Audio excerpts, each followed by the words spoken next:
Good morning and welcome to the Markel Corporation Fourth Quarter 2019 conference call. All participants will be in listen-only mode. Should you need assistance, please signal a conference specialist by pressing the star key followed by 0.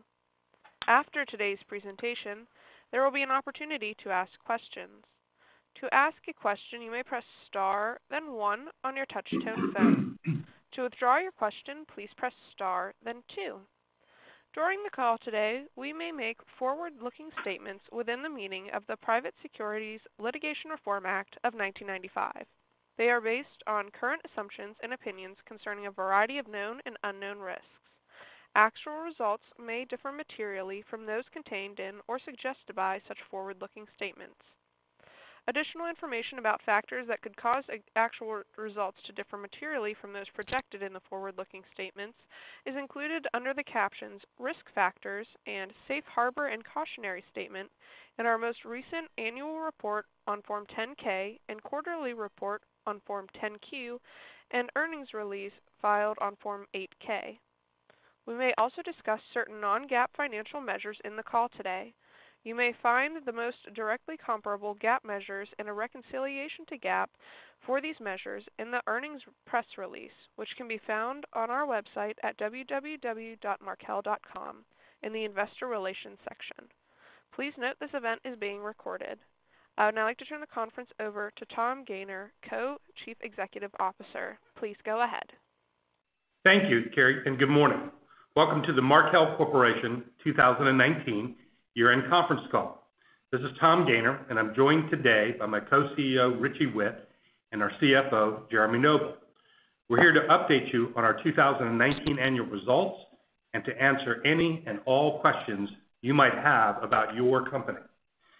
As Richie and Jeremy and I were chatting about this upcoming call, a particular theme emerged, namely that we're starting a new decade.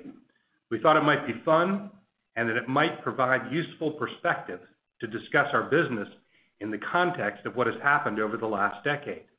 We thought that it also might suggest a little bit of foreshadowing for what we hope and dream will happen in the next decade. The 2019 results are now history. Our energy and efforts are concentrated on what lies ahead. We're focused on the steps we are taking right now to continue to build Markel over the next decade. As someone once said, things don't change as much as you expect in 6 months, and they change more than you can imagine in 10 years. With that frame in mind, 10 years ago in 2009, the total revenues of the Markel Corporation were $2 billion. In 2019, they were $9.5 billion. Of that $2 billion 10 years ago, the earned premiums for our insurance operations were $1.8 billion. In 2019, the earned premiums were $5 billion. 10 years ago, the recurring interest and dividend portion of our investment returns were about $250 million. In 2019, the recurring interest and dividends were roughly $450 million. Markel Ventures produced revenues of $86 million in 2009, and in 2019, the revenues were over $2 billion. Jeremy will update you on the financial results from last year, and Richie will brief you on our insurance-related operations. Then I will circle back and update you on our investments and then our Markel Ventures operations. During our comments, we'll sprinkle in some 10-year comparisons to commemorate the decade. We hope the comparisons will highlight the profound changes at Markel over the last decade and that they will give you a shared confidence about our abilities to achieve our hopes and dreams for the next 10 years. With that, I'd like to turn over the call to Jeremy to review our overall financial performance. Thank you, Tom, and good morning, everyone. As you heard from Tom, Markel delivered record-setting performance in 2019, with all 3 of our operating engines making meaningful contributions to our results. Gross written premiums in our underwriting operations well surpassed $6 billion, and we produced a consolidated combined ratio of 94. Within our Markel Ventures operations, revenues increased 7% year over year, and we produced $264 million in EBITDA. Also within our Markel Ventures operations, we continue to expand through the fourth quarter acquisition of VSC Fire and Security. And finally, gains on our investment portfolio were approximately $2 billion, driving record comprehensive income and book value per share. Looking at our underwriting results, gross written premiums were $6.4 billion for the year compared to $5.8 billion in 2018, an increase of 11%, which was attributable to higher gross premium volume in both our insurance and reinsurance segments. Retention of gross written premiums increased 1 point from 83% in 2018 to 84% in 2019.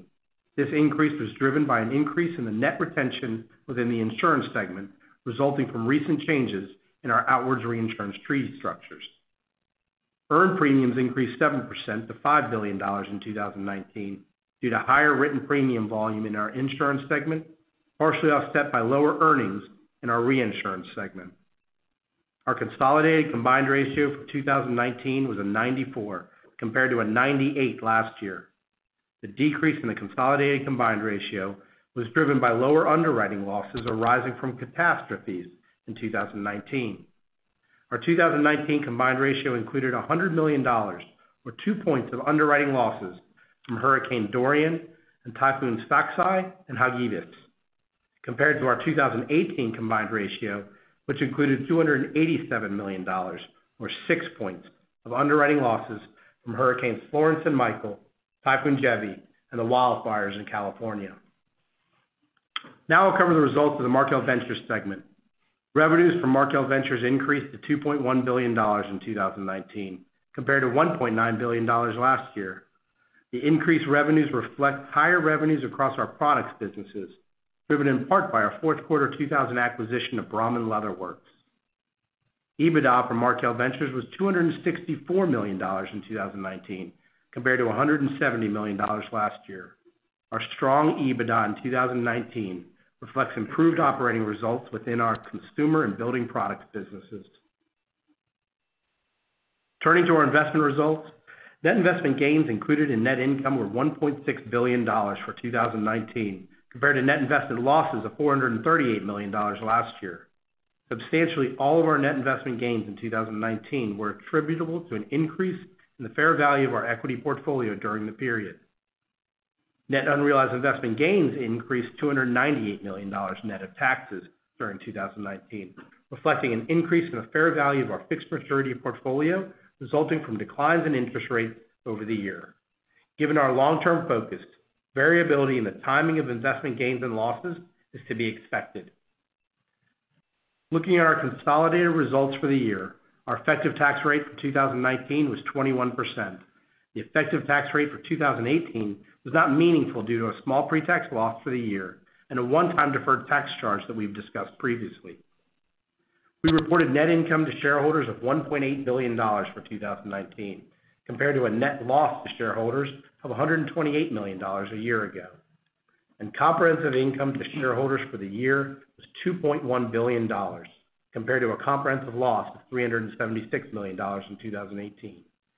In keeping with the theme of looking back to the end of the last decade, in 2009, where we also had excellent investment results, comprehensive income was $591 million versus the $2.1 billion today. Finally, I'll make a few comments on cash flows, capital, and our balance sheet. Net cash provided by operating activities was $1.3 billion for 2019, compared to $893 million for 2018. Operating cash flows for 2019 reflected higher premium collections as we continue to see nice growth in our insurance segment. Invested assets at the holding company were $4 billion at December 31st, 2019, compared to $2.6 billion at December 31st, 2018. The increase in the holding company invested assets was due in part to financing activity this year, including the issuance of $1.4 billion in unsecured senior notes in May and September. We used a portion of these proceeds to repay $235 million of unsecured senior notes that matured in September. And we also purchased and redeemed the outstanding principal on our 2020 and 2021 unsecured senior notes, which totaled $600 million. The net effect of these various financing activities positioned the company to maintain its debt-to-total capital position in the mid-20s while meaningfully extending the duration of our debt maturities to historically low interest rates. Total shareholders' equity stood at $11.1 billion at the end of 2019. an increase of 22% from 2018. It's also a roughly 300% increase compared to the $2.8 billion of shareholders' equity we reported at the end of the last decade. Our consolidated balance sheet at December 31st, 2019 included $37.5 billion of total assets, up from $10.2 billion at the end of 2009. And over that period, we have acquired or established approximately 25 businesses. We stand today as a larger, more diverse, more resilient organization. Over the 5-year period ended December 31st, 2019, compound annual growth rate in book value per share was 8%, and our share price was 11%. We repurchased 105,000 shares in 2019 pursuant to our share repurchase programs. With that, I'll turn it over to Richie to talk more about our underwriting, program services, and ILS results. Thanks, Jeremy, and good morning, everyone. Today I'll focus my comments on our insurance operations, which include our underwriting operations, state national program services operations, and insurance-linked securities operations. But first, as we start the new decade, I'd like to quickly review our insurance operations accomplishments over this last 10 years. We began the last decade as a global specialty insurer underwriting $1.9 billion of gross written premiums. In 2019, we ended the decade as a global specialty insurer and reinsurer underwriting $6.4 billion of gross written premiums. We also added program services and ILS capabilities during the decade. Program services added gross written premiums of $2.3 billion and revenues of $109 million in 2019. And our insurance-linked securities operations added revenues of $226 million in 2019. While the numbers are interesting, they really only tell a small part of the story. The more important aspect of what has been accomplished over the last decade is the significant increase in our capabilities. Customers' needs and expectations are rapidly changing, and competition gets tougher each day, including new sources of capital entering our industry. We worked hard to add risk transfer capabilities to our toolbox to best serve customers' needs and compete in a changing market. Most importantly, we adjusted our mindset to realize that our job was to provide effective and efficient solutions to connect risk to the right capital, knowing that sometimes it would be Markel's capital and other times it would best be served by third parties. Bringing the focus back to 2019, headlines for the year include record gross written premium volume and solid underwriting results within our underwriting segment, resulting from a combination of organic growth and improving price momentum and more moderate cat losses. We continue to increase synergies with and report solid results within our program services and ILS businesses.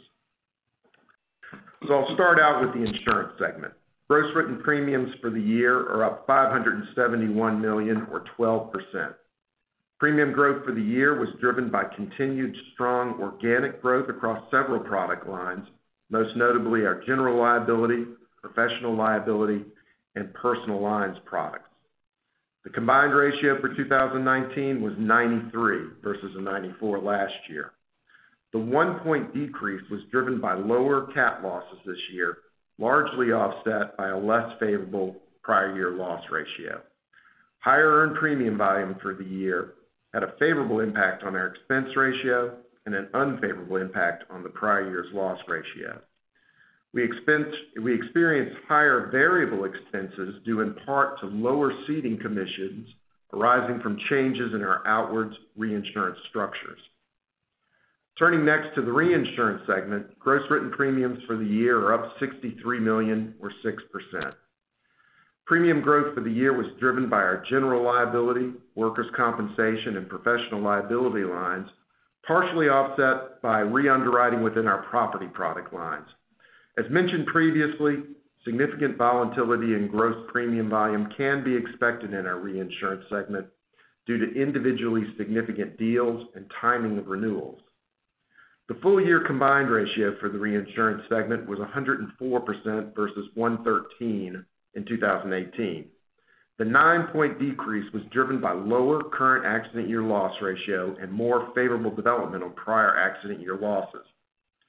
The decrease in the current year loss ratio was due to lower catastrophe losses, partially offset by higher attritional losses in our property line, arising from changes in our outward property reinsurance structures. The increase in favorable development for the year was primarily driven by the property and general liability product lines, including favorable development in property on prior year catastrophe losses in 2019, compared to adverse development on prior year catastrophe losses in 2018. We're well aware that 2019 represents the third consecutive year of underwriting losses in our reinsurance segment, primarily as a result of significant catastrophe activity over the 3 years. While we are disappointed in this losing streak, we also recognize that reinsurance is a volatile business, and volatility is what we are being paid to assume as a reinsurer. We don't expect to be able to fully price for the volatility we could experience in any single year, but we must be able to price our product to make an underwriting profit over the long term. Throughout the last 3 years, our reinsurance team has been diligently making adjustments to respond to the increased catastrophe activity and casualty trends to achieve underwriting profitability. We are confident that reinsurance can be a profitable business for Markel despite its inherent volatility. Next, I'll touch on our program services and ILS operations. Amounts for our program services and ILS operations are reported within services and other revenues expenses within our operating results. Gross premium volume for our state national program services operations are up 13% to $2.3 billion for the year, driven by organic growth across several existing programs. As a reminder, almost all of this gross written premium is ceded to third parties. Ceding fee revenues were up 14% for the year due to continued growth in program premium volumes over multiple quarters. Operating expenses for the year decreased due to higher acquisition-related expenses last year. Next, I'll discuss our insurance-linked securities operations. With a full year of Nephila under our belt, we have significantly grown Markel's ILS platform. Our combined ILS operations have approximately $13.2 billion of net assets under management as of December 31st, 2019. Starting with our acquisition of CATCo in 2015, State National in 2017, Nephila in 2018, and the launch of Lodgepine in 2020, we have been working hard to build our capabilities in insurance-linked securities and program services. We see significant synergies possible between our underwriting, ILS, and program services businesses. Total revenues for our ILS operations were $226 million for 2019 versus $92 million in the prior year. The increase in revenues for the year is due to having a full year of Nephila operations in 2019, partially offset by lower revenues from Markel CATCo due to lower assets under management and a reduction in management fees charged on side pocket shares. In terms of results, a number of items continue to create a complicated picture of ILS results in 2019. Related to Nephila, while the overall operations are profitable, the impact of purchase accounting adjustments on operating expenses and delayed fee recognition on side pockets negatively impacted reported performance. Sifting through the noise caused by these items, Nephila's results for the year were largely in line with our expectations, and we're very excited for the future. Related to Markel CATCo, the runoff of the business, along with the cost of the internal review and litigation, have resulted in a net loss for the year. We continue to remain focused on returning capital to investors as quickly and as efficiently as possible. I'd like to spend a couple of minutes updating you on the momentum we've seen around our efforts to leverage the combined and expanded capabilities of our insurance operations. We recently successfully completed a first-of-its-kind catastrophe note issuance to protect against remote tail risk. Our Stratosphere Re Cat Notes transaction, which received an investment-grade rating, that's a rarity for cat bonds, involved Markel Bermuda, State National, and Nephila. This test case deal transferred $100 million of remote tail risk from State National's balance sheet to the capital markets, with institutional investors seeking new, uncorrelated returns. We think this is a logical development that improves the investment portfolios for the buyers of these securities while protecting the Markel balance sheet. It aligns perfectly with our goal of creating solutions that effectively and efficiently connect the right risk with the right capital.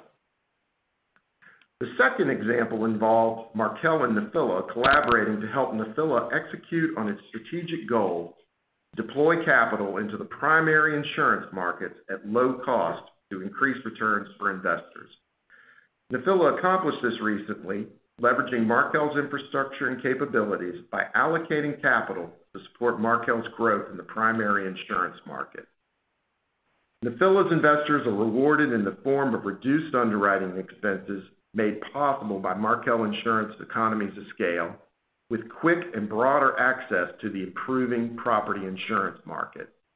Markel's insurance operations benefit by being a more strategically important trading partner to our broker while managing volatility on our balance sheet. I'm excited to report that there are additional initiatives already underway and in the pipeline, which we look forward to updating you on during future calls. As for market conditions, the themes I've been mentioning throughout the year continued in the fourth quarter and during the important January 1 renewals. Market conditions continue to improve in an incremental fashion. We continue to see month-over-month pricing improvement in almost all lines. It's clear that the market continues to transition, with carriers reassessing their expectations for cat frequency and severity, and professional and casualty claims trends creating uncertainty. January 1 renewals continued the trend of gradual price improvement. As has been noted by others, there was some disappointment around property reinsurance rate increases at this renewal. Our sense is that the Japanese renewals at April 1 and the Florida renewals at June 1 will tell us much more about the health of price momentum in the reinsurance market. We are optimistic that this incremental rating environment improvement will continue during 2020. So to sum it up, 2019 was a very good year for our underwriting, ILS, and program services operations, thanks to the hard work and commitment of our employees around the globe. We achieved solid profitability, improved pricing, and organic growth, which gives us a tremendous amount of momentum as we enter 2020 and the new decade. We remain intently focused on finding ways to leverage Markel's unique capabilities for our customers. Thanks for your time today, and now I'd like to turn it over to Tom. Thank you, Richie. In our investment engine, we enjoyed our best ever investment results in 2019 in dollar terms, and it was our best total investment return in percentage terms in 24 years. In our equity portfolio, we earned a total return of 30%, and in our fixed income operations, we earned a total return of 6.5%. For the portfolio in aggregate, we earned 14.6%. I'm very pleased with those results. More importantly, over longer time frames, we've earned excellent returns by allocating a meaningful portion of our investment portfolio to equities, and we've earned very good results on an absolute and relative basis from doing so. Every quarter, we update a rolling schedule of investment returns that starts in 1989. Over that 30-year plus time frame, we've earned equity returns of 12.5% per year and fixed income returns of 6% per year. More importantly, I believe we've earned these returns while following a disciplined and safety-first mindset in each and every investment decision. At Markel, we believe in the balance sheet first. Conservatism matters most for us, and we will not take excessive risks to chase short-term performance. Given our practices, I'm especially pleased with the 2019 investment returns. We made 30% on our equity investments without changing our discipline or approach. Frankly, I'm surprised that we kept up with the rip-roaring bull market of 2019 as well as we did. We continue to methodically and regularly add to our publicly traded equity portfolio through the year. I expect us to continue to do so in 2020. That said, we're now at a point where our insurance operations are enjoying rapid and profitable growth. As such, I would expect that we will actually increase allocations to our fixed income portfolio a bit, given our long-standing practice of making sure that our insurance liabilities are more than matched by high-quality fixed income assets with roughly matched duration and currency characteristics. With the theme of what we would have told you 10 years ago about investments, I went back and looked at what I said in this exact call 10 years ago. Here are my exact words from that call. In our equity portfolio, we earned 24.9% last year, modestly less than the S&P 500 return of 26.5%.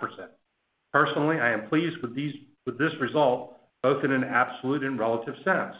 In 2009, the market rally was led by companies that rebounded from near-death experiences. Companies with highly leveraged balance sheets and shakier credit circumstances oftentimes went up many-fold, and those sorts of firms posted sizzling one-year results. By contrast, we own a portfolio consisting largely of steady Eddie, blue-chip, durable, low-leverage, and high-quality businesses.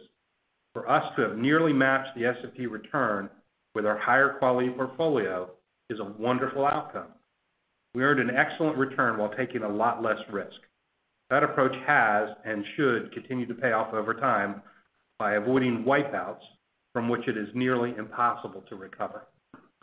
Well, that's my story, and I'm sticking to it. A good friend of mine, namely Mark Hughes from Lafayette Investments, once told me that my conference call comments are boring. Well, I can't tell you how thrilled I am that that's the case. And my fondest wish is the ability to be just as boring 10 years from now. In our Markel Ventures engine in 2019, we reported total revenues of just over $2 billion compared to $1.9 billion last year. Sneaking in the 10-year number, since it'll probably never be this dramatic again, that $2 billion revenue number compares to $86 million in 2009. EBITDA totaled $264 million compared to $170 million a year ago, and I am very pleased with the maturity and run rate of our specialized and diverse collection of businesses that comprise Markel Ventures. Markel Ventures continues to provide us with cash flows that are separate and distinct from our insurance and investment operations. As such, they contribute to the resiliency and durability of Markel. During the fourth quarter, we welcomed VSC, the fire and safety business led by Mike Meehan, into the Markel Ventures family. VSC operates a wonderful business that provides necessary and often legally required fire and safety products and services. They've produced decades of success, and we're glad that they are now part of the family. Their results will be included in our 2020 financial reporting. Our order books and business outlook for the Markel Ventures companies remains encouraging. We have a variety of economically sensitive and recession-resistant businesses. The growth of Markel Ventures over the last decade from $86 million to over $2 billion in revenues, with double-digit EBITDA profitability and free cash flow generation along the way, is exciting and encouraging. We remain somewhat cautious on our ability to add new firms to Markel, given current financial market conditions, but our phone continues to ring. Additionally, our companies themselves enjoy organic growth and acquisition opportunities. I expect to be able to tell you about a lot of these in the 2030 call 10 years from now. Thank you again for your ongoing support and commitment to Markel. We're delighted and grateful for the opportunity to work with people we love, to serve our customers, our communities, and our colleagues, and we look forward to continuing to do so. At this point, I'd like to open the floor for questions. Thank you. We will now begin the question and answer session. To ask a question, you may press star, then 1 on your touch-tone phone. If you are using a speakerphone, please pick up your handset before pressing the keys. To withdraw your question, please press star, then 2. At this time, we will pause momentarily to assemble our roster. The first question will come from Phil Stefano of Deutsche Bank. Yeah, thanks. Good morning. I wanted to talk about the ILS businesses a little bit, and I was hoping you could just give us a status update on the various CATCo investigations and any thoughts you can provide around the extent to which the pace at which the AUM there could be returned to investors. Well, in terms of CATCO and the investigations, there's really no material development since last quarter. When we file the 10-K, if there are any updates at that time, we'll include them in the normal course of the 10-K. But as I said, at this point, no material developments. The AUM at CATCO, we are working with Stephens right now to obtain releases in accordance with the contracts that CATCO has with them. So there'll be capital return to investors here in the first quarter. I don't have a good number at this point, but over the next 2 years, I think the remaining capital at Markel CATCO should be returned, 2 to 3 years should be returned to investors. Hopefully, front-end load as much of that as we possibly can. Got it. And I guess thinking about it from the other side, Lodgepine is out there raising funds. Is Nephila raising funds? How are those conversations going, based on the last 2-3 years of reinsurance results that we've seen and the extent that there's been a bit more of the volatile times than the less volatile times? Yeah, I think obviously investors took a bit of a pause after certainly 2017, 2018. 2019 was a better year and in some ways was more of an average cat year, quite honestly. Given the opportunities around pricing, I think there's good investor interest out there. And I think Nephila will be looking to potentially raise capital. And as obviously Lodgepine will be looking to raise capital. So I think investors are attracted to the space because of the uncorrelated returns. I think they're attracted to the space because of the rapidly improving property market. We'll be out there talking with them, and hopefully we'll have more to report later in the year. All right, sounds good. From a Markel Ventures perspective, it feels like the commentary is suggesting that growth is probably going to be somewhere in the low single digits, thinking about the organics and maybe some bolt-ons on the platform companies that you have in place. And then, maybe because the phone calls are coming, we get a pop or two, and there's a larger platform that comes in. I mean, is that the right way to think about the business? Are there opportunities for EBITDA margin expansion, or maybe you can help frame us. What does success look like in 2 or 3 years if there isn't a large acquisition coming? Right. No, I think you're on track and thinking in the right range of the single-digit growth organically of the operations as is. I would have said 3 years ago that we were cautious about our opportunities to add new businesses just because pricing seemed a bit high. But that said, inbound calls and the phone ringing and people wanting to be part of what we're doing has continued to surprise me on the upside.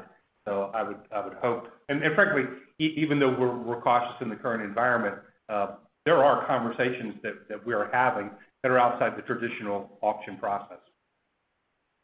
And, Got it. And your question about EBITDA profitability, the low teens where we finished out, that's a good number to me. I would not expect it to be a bunch higher or lower, especially on a multi-year run rate. Understood. Thank you so much. Congrats on the quarter. Thank you. Thanks. The next question will come from Jeff Schmidt of William Blair. Hi. Good morning, everyone. Hello. On Markel Ventures, just looking at that operating income and backing into it, looks like 83 or 84 million, a pretty big jump, and a margin there of 17%. Is that correct? And what drove such a big jump in the margin there? Well, the math is correct. What drove a big jump was that last year was somewhat suppressed by the charges we took, and this year we didn't have to do that. So that, coupled with the fact that we had a pretty good year, largely across the book, made 2020 a year that looks more normal to me. Mm-hmm. But even adjusting last year, it seems to be up a fair amount. But okay, in the insurance business, and maybe, sorry if I missed this, but growth obviously really good there. Where are the main areas that's coming from, and what type of rate are you getting in this environment? As we said, we're seeing growth in our general liability and professional liability, and also some in our personal lines. We're probably run rate today of about 8% in terms of rate. And so, the difference in that and the growth that we're achieving, that's organic. Very pleased with the rates right now, and I would expect us to continue to have a favorable market in 2020. Mm-hmm. And so if rates at 8%, and it looks like the underlying loss ratio is, pretty flat, a little bit of upward pressure, but you're just seeing that high loss cost trends, 8-9% loss cost trends, it seems like? Well, no, I wouldn't say we're seeing 8-9% loss cost trends, but the one thing you need to recognize is just in terms of our reserving philosophy. We're always going to be more likely redundant than deficient, and we're going to take a wait-and-see approach to rate increases when we're getting them. So I wouldn't expect rate increases, whatever the difference is between the rate increases we're achieving and the loss cost trends, I wouldn't expect that to show up in earnings for a bit. That's going to take several quarters as our actuaries are able to kind of look at the data as it comes in. Mm-hmm. Okay. Great. Thank you for the answers. Thank you. The next question will come from Mark Hughes of SunTrust. Well, this is one Mark Hughes who doesn't think you're boring, Tom. So I'll let the two of you duke it out. Yeah. You talked about the synergies or your ability to have your Markel operations work with Nephila to help investors get exposure to the property market.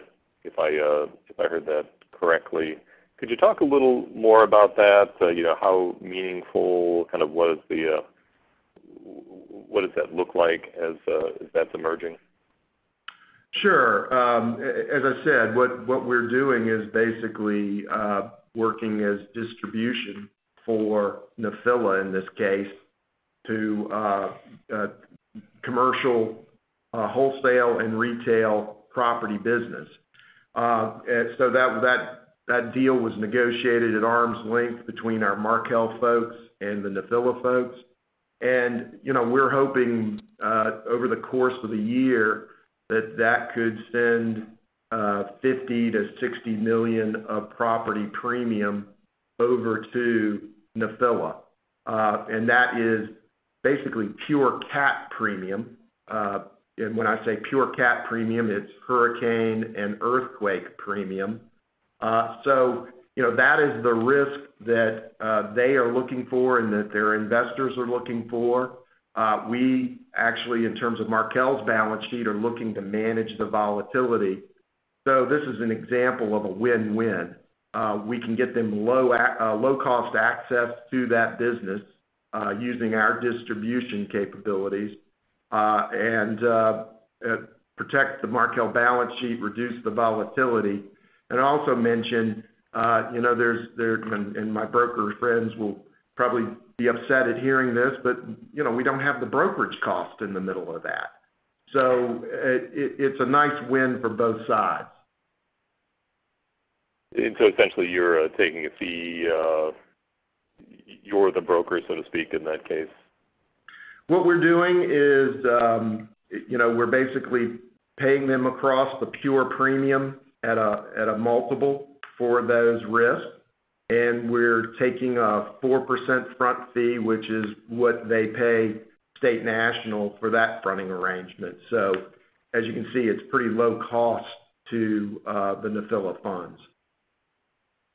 And then just curious on a couple of specific lines, workers' comp and then medical professional liability. At this point, do you want more or less of that business? workers' comp and each of those lines, workers' comp and professional liability? Yeah, I mean, each. Med-mal, sorry. We're seeing improvements in healthcare and medical malpractice, so we will be writing more of that, I think, during the course of 2020. It took quite a while for those rates to start to move, but they are moving now, so I would expect we would write some more, but still cautiously in terms of medical and health. Workers' comp, despite the rate decreases, we still think workers' comp is profitable.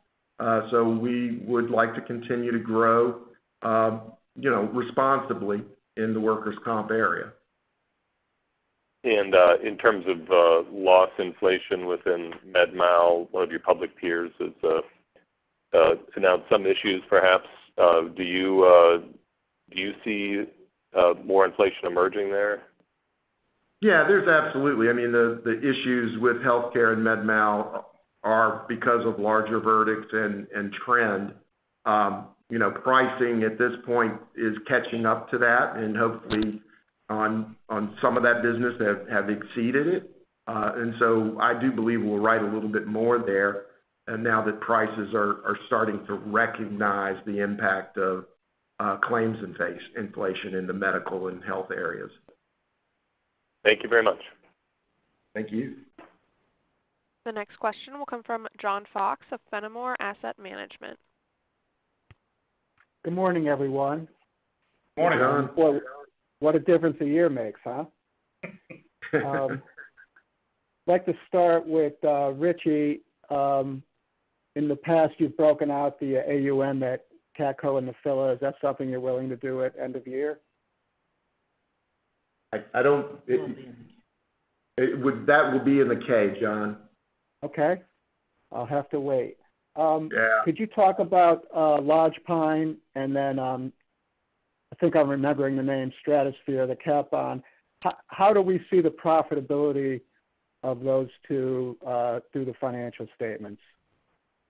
Well, let's start with Lodge Pine. Lodge Pine right now is nothing but cost.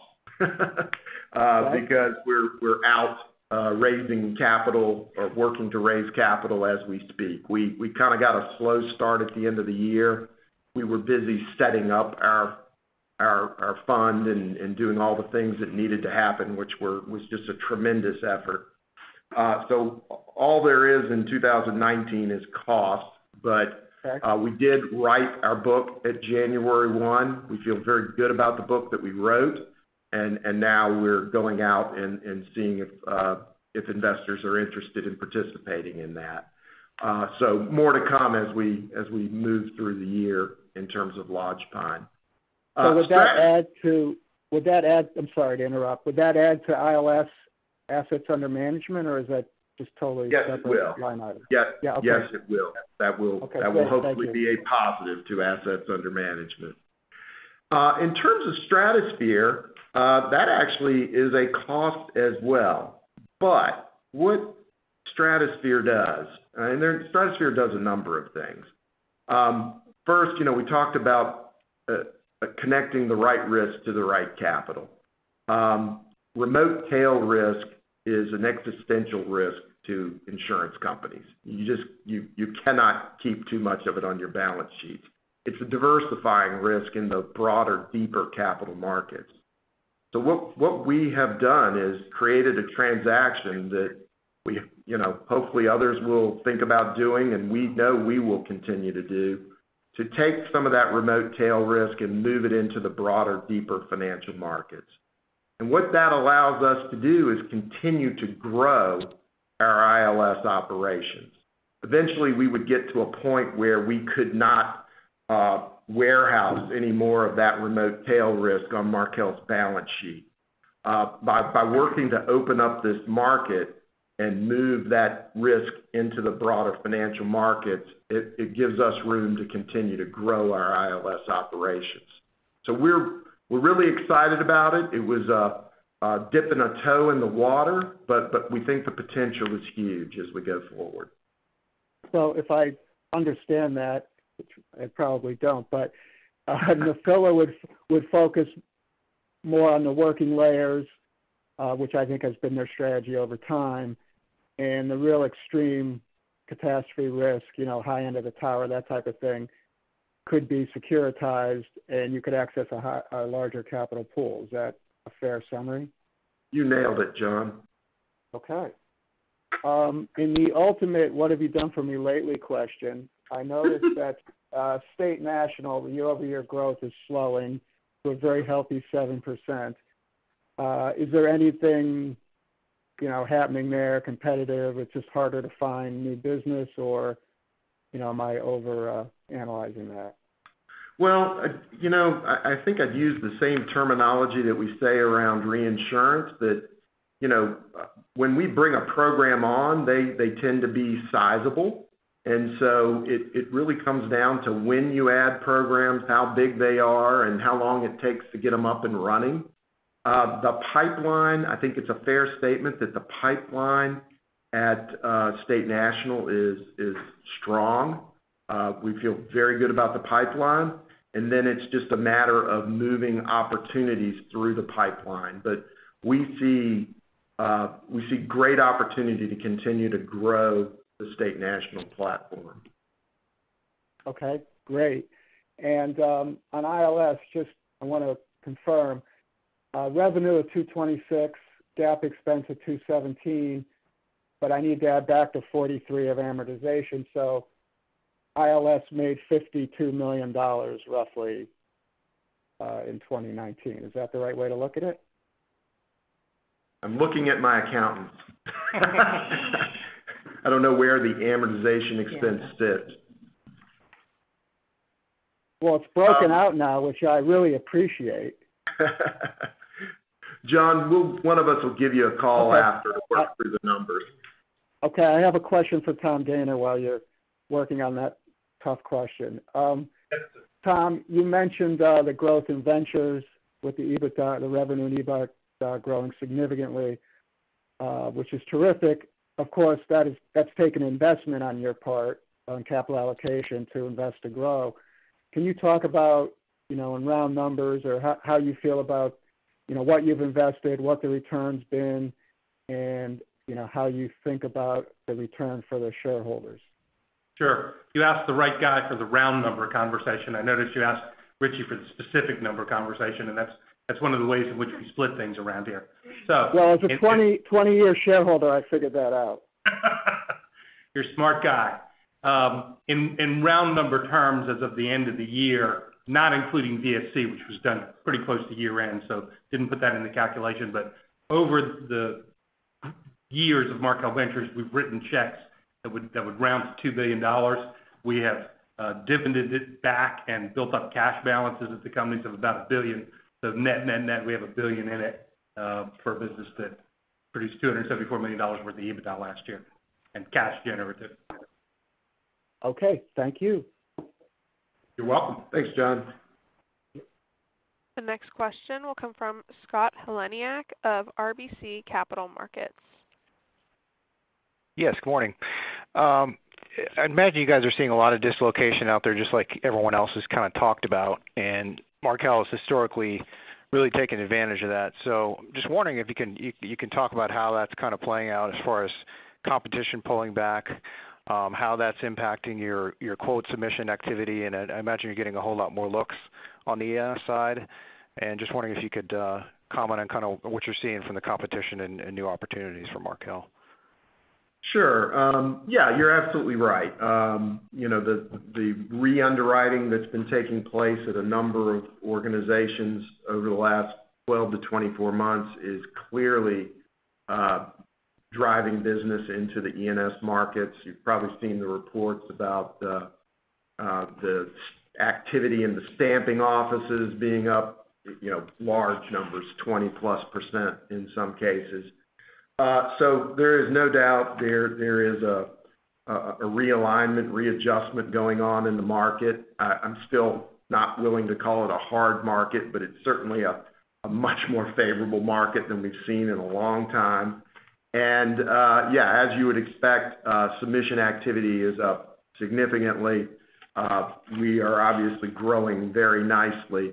So It's an exciting time. I have to say it's a lot of hard work for our underwriters right now because they're inundated. I would say they're all very excited about it because history has proven you don't get these opportunities, but so often, and when they happen, you need to take advantage of them. And I will say, I think we did a nice job, our folks did a nice job of staying disciplined as the markets were going down, such that we're in great position to take advantage of this market today. I feel really good about our opportunity. Yeah, it's definitely helpful color there. And reinsurance side, again, you had a big growth quarter there. I'm assuming there was some large contracts that may have drove that, but any more detail on that, and whether you see growth continuing in this in 2020. And then one other one too on reinsurance. Just you'd mentioned some of the changes you made over the past 3 years, and if you can get any kind of detail on what specifically you had done there, is anything in mix or limits or attachment points you're doing in that business. Sure. I would not expect significant growth in reinsurance in 2020. I do think that was sort of when various contracts came up for renewal, or we were able to get on a new contract. So I don't expect great growth because we continue to work on the property book, and we'll see what happens in the Japanese renewals and the Florida renewals. But if certain hurdles that we're looking for are not met, we will write less in both of those places in 2020. And talking about kind of what we've been doing over the last 3 years, we wrote less in 19, we wrote less in 18, because we have just been continuing to refine our approach to property, given the cat activity that we've experienced the last 3 years. So my expectation would be we will write less property in 2020 if we don't see the rates we want in Japan and in Florida. And we may write a bit more professional and general liability because we are seeing pretty attractive rate movement in those areas. But overall, I would say flattish for reinsurance unless the change in the market accelerates beyond what we're seeing right now. Oh, okay. That makes sense, particularly on the property side. And then just one last one for Tom. You mentioned shifting more to capital to fixed income and less so to equities, I guess, just to make sure the insurance operations is funded. Just wondering if you can comment on just kind of your equity portfolio positioning now. Are you kind of focused more on adding to existing positions, or defensive stance, or just anything different that given where we are at the market right now? Yep. No, really, I would say it's business as usual, and the discipline and the selection criteria and the way we think about what we own, that hasn't changed. It's not going to change. We'll stick to our knitting on the way in which we pick particular equity securities. The allocation, the equity percentage of the shareholders' equity, I think, is up around 69% or so. That's not that high, but it has been between sort of 40 and 80% over the years. I've just inclined to protect the balance sheet first, to recognize the growth that's happening profitably on the insurance side, and let's make sure we over-collateralize that. And given generalized prices that are out there in the equity markets, it's not like I'm foaming at the mouth to buy some things right now. It's okay to go a little slower. Yeah, no, that all makes sense. Appreciate the answers. Thanks. You bet. And this concludes our question and answer session. I would now like to turn the conference back over to Tom Gaynor for any closing remarks. Thank you very much for joining us. We look forward to connecting with you in about 90 days. Be well. Thank you. Thank you, sir. The conference is now concluded. Thank you all for attending today's presentation. You may now disconnect your lines. Have a great day.